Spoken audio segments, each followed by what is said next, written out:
NTA के द्वारा आयोजित की गई नीट परीक्षा में 1563 बच्चों को ग्रेस मार्क्स दिए गए।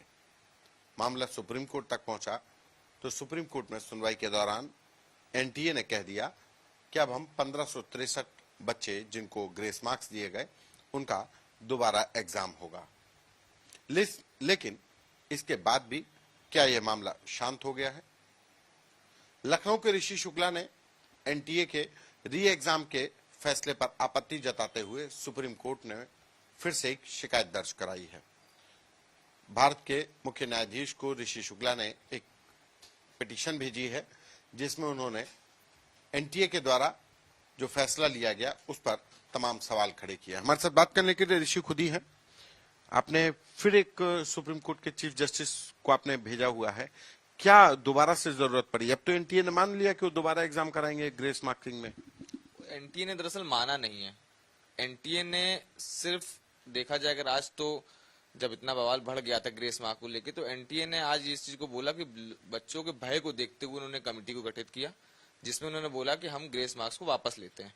ये सिंपली अगर देखा जाए तो एक बड़ी डकैती का कोई अपराध किया हुआ है तो उसको बचने के लिए एक छोटी सी पॉकेट मारी की चीजों को जो है अपने आप को फंसा दिया कि हम ठीक है उनको वापस ले लेंगे। अब अगर देखा जाए कि शुरुआत से ही देखें तो एनटीए की जो पूरी प्रक्रिया इस बार परीक्षा की नीट की परीक्षा थी वो हमेशा प्रश्न चिन्ह में रही। कैसे? अब 9 फरवरी को नीट के एप्लीकेशन फॉर्म खुलते हैं, 9 फरवरी को खुलते हैं, 9 मार्च को उसकी अंतिम तिथि होती है, फिर वो बढ़ के 16 मार्च तक बढ़ती है जो कि एक नॉर्मल प्रोसीजर है कि एक एग्जाम का 1 महीने तक खुलता है फिर 1 हफ्ते के लिए खुलता है। ये प्रक्रिया बता रहे हैं जब नीट के फॉर्म आए, मतलब नीट के फॉर्म भरने की प्रक्रिया। हाँ, भरने की प्रक्रिया थी। तो 9 मार्च तक लास्ट अंतिम तिथि थी, फिर 1 हफ्ते का एक्सटेंशन होकर 16 मार्च तक रहा। फिर अगर आप देख सकते हो कि उन्होंने 1 दिन के लिए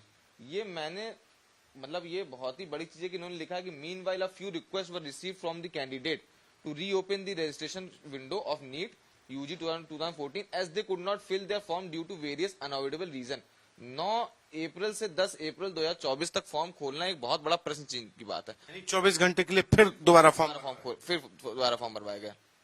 फिर उसके बाद जब रिजल्ट की बारी आती है तो जब आपने 14 जून को संबंधित अपना फिक्स कर रखा था कि आपका रिजल्ट निकलेगा 14 जून को, तो 4 जून को निकालना जिस दिन जो है लोकतंत्र का एक इतना बड़ा दिवस था कि रिजल्ट निकल रहा था, आपने उस दिन को क्यों चूज किया? क्या रीजन था? आप 3 को निकाल सकते थे, आप 5 को निकाल सकते थे। वो कहीं ना कहीं आपको आपकी हर एक चीज को शंका में डाल रहा है। अब बात ये क्या इन लोगों ने जो 14 जून की जो डेट दी थी रिजल्ट डिक्लेरेशन की पहले से थी? हाँ, पहले से थी। वो फिक्स डेट होती है, एग्जाम की डेट फिक्स होती है, रिजल्ट की फिक्स टेंटेटिव हो सकती है कि 1-2 दिन आगे नहीं पीछे हो सकती है, लेकिन वो ऐसे दिन नहीं हो सकती है कि जिस दिन ये तो क्लियरली दिखता है ना किसी की मेंटालिटी। आप शुरुआत से अपने आप को जो है सेफ कॉर्नर करके चल रहे हैं कि ठीक है, जैसे थोड़ा थोड़ा काम कर रहे हैं फिर एक गलत चीज कर दी, थोड़ा काम कर रहे हैं फिर एक गलत चीज कर दी। ये तो आप अपने आप को खुद ही प्रश्न चिन्ह में खड़ा कर रहे हैं ये करके। अब आपने चीफ जस्टिस को एक दोबारा से एक रिटन में कंप्लेंट फाइल की है, क्या है वो कंप्लेंट, क्या चाहते हैं? मैं ये चाहता हूं कि ग्रेस मार्क्स का मुद्दा तो देखिए 1500 कुछ छात्रों का है, लेकिन उससे बाकी बच्चों की रैंक तो कहीं से नहीं हो पा रही ना। सही 1500 बच्चों की बात नहीं है, ये 24 लाख बच्चों की बात है। अगर देखा जाए तो जैसे मेरे एक परिचित है बनारस में, उनका 660 नंबर, अगर वही आंसर की जो नीट एनटीए ने निकाली है, वही जो ओएमआर शीट है वो नीट ने भेजी है, उसको कैलकुलेट करने में उसके 760 आ रहे हैं और ऐसे उसके 651 नंबर आ रहे हैं जो रिजल्ट में दिखा रहे हैं। जो मतलब आंसर की से अगर हम कर रहे हैं तो 660 आ रहे हैं। हाँ, 660 आ रहे हैं और रिजल्ट में 651 है। ऐसे तमाम बच्चों के मामले हैं कि जिनके, इसलिए मुझे ये है कि एक इन्वेस्टिगेशन से क्यों नीट और एनटीए बच रहा है? क्या रीजन है कि अगर कोई एक इन्वेस्टिगेशन हो जाएगा, जुडिशियल इंक्वायरी हो जाएगी तो क्या प्रॉब्लम है? यही बात है, कहीं ना कहीं तो डर है। तभी उन्होंने जब कल तक वो कह रहे थे कि नहीं हमारा जो है वैल्यूएशन प्रोसेस एकदम सही है, हमने वो सुप्रीम कोर्ट के एस्टैब्लिश फॉर्मूला से झूठ बोल रहे हैं। सुप्रीम कोर्ट के एक केस का भी तो हवाला दिया था इन्होंने कि हमने सुप्रीम कोर्ट में एक क्लैट के एग्जाम में ग्रेस मार्क्स दिए गए थे, तो उसका भी हवाला क्लैट का एग्जाम का जो उन्होंने हवाला दिया था, मैंने उस पर भी कंप्लेंट की थी कि वो गलत हवाला दे रहे हैं। वो रिट पिटीशन इंजीनियरिंग कॉलेज और मेडिकल कॉलेज के लिए थी नहीं, वो क्लैट के लिए थी। क्लैट में उस समय वो सीबीटी मोड पे हुआ, कंप्यूटर बेस्ड मोड पे एग्जाम हुआ। अब उस समय आप कंप्यूटर में इस चीज को देख सकते हैं कि प्रति मिनट कितना बच्चे ने दिया, एक क्वेश्चन में कितने मिनट दिए, एक दूसरे क्वेश्चन में कितने मिनट दिए। अब आप इस चीज को बोल रहे हैं कि आप सीसीटीवी से कैलकुलेट कर रहे हैं लोगों की फ्रीक्वेंसी, बच्चा तो अगर परीक्षा देने गया है तो पेपर ही पढ़ेगा तो 1.5-2 घंटे तक बैठा रहेगा पढ़ते पढ़ते के लिए। आप कैसे फ्रीक्वेंसी मैच कर सकते हैं? आपने अभी इन्होंने फ्रीक्वेंटली आंसर क्वेश्चंस निकाले, आपने क्यों नहीं इसका फॉर्मूला रिलीज किया कि जो फॉर्मूला जो आपने यूज किया ग्रेस मार्क्स के लिए वो गलत थे, गलत हैं, इसी चक्कर में वो बैकफुट पे आए हैं। अब 23 जून को उन्होंने रखा है, 30 जून को वो कर देंगे, अपना रिजल्ट निकाल देंगे। सिर्फ सब कुछ बचने के लिए है कि जैसे ही वेकेशन बेंच खत्म होगी 8 जुलाई को रेगुलर बेंच बैठेगी, तो उनको डर है कि वो कहीं अगर इन्वेस्टिगेशन हो गई तो वो एक बड़े घपले का खुलासा हो सकता है। बिहार पुलिस तो इन्वेस्टिगेट करी नहीं। अब सेम चीज अगर देखी जाए कि 2015 में अगर AIMPT का जो आखिरी एग्जाम हुआ था उसमें भी अगर आप देखें तो सुप्रीम कोर्ट ने इसीलिए ही जो है उसको परीक्षा को रद्द करके दोबारा कराया था क्योंकि उसमें अनफेयर मींस का यूज हुआ था। अब बिहार पुलिस ने अब की बार लोगों को पकड़ा, चार्जशीट फाइल हो रही है, लोग गिरफ्तार हुए हैं, लोगों का बयान हो गया उसमें कि हाँ पेपर एक रात पहले रटाया गया था, तो कैसे ये इस चीज को आप दबा सकते हैं? वही सेम चीज आज फिर हुई है। जब हो रही तो आपको रीनीट कराने में प्रॉब्लम क्या है? अभी अगर देखा जाए कल ही पे आपको दिखाऊं मैं कि एक कल पेपर इन्होंने कराया था, ये एनटीए का कल का पेपर था जिसमें जिन्होंने प्रेस रिलीज जारी की है नेशनल कॉमन एंट्रेंस टेस्ट की, ठीक है, 2024। इसमें इन्होंने लिखा है कि due to technical reason the examination which had commenced at some center could not be initiated at all examination centers. As a result the examination has been postponed.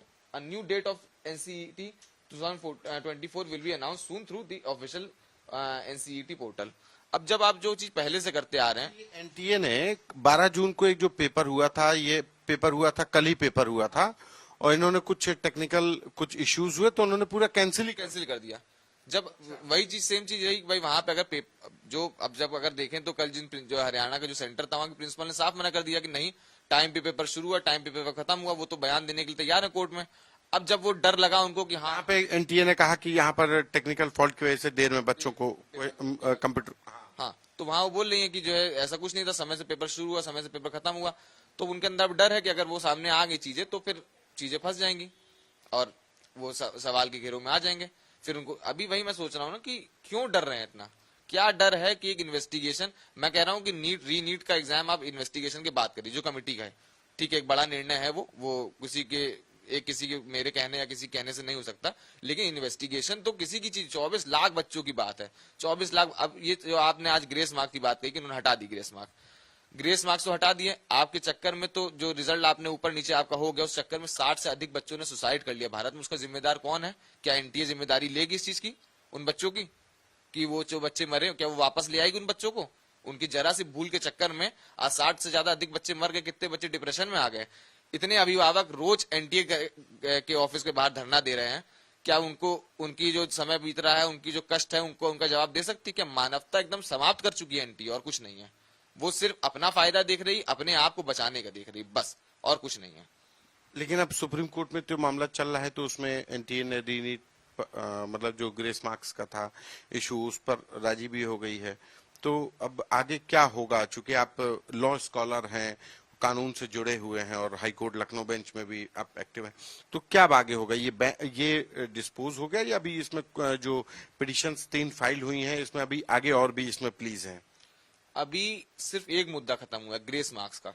अभी जो रीनीट का प्लस जो एक जुडिशियल इंक्वायरी का, जो SIT गठन का, इन सब का मुद्दा भी एक्टिवेट है। अभी 8 जुलाई को जब वेकेशन बेंच खत्म होके 8 जुलाई को जब नोटिस का उनका जवाब देना होगा, तब इन चीजों पे मुद्दा उठेगा, और तब बहुत तीखे सवालों से एनटीए गुजरना पड़ेगा, और उन्हीं तीखे सवालों से बचने के लिए वो सब कुछ उससे पहले निपटा के खत्म करना चाहती है।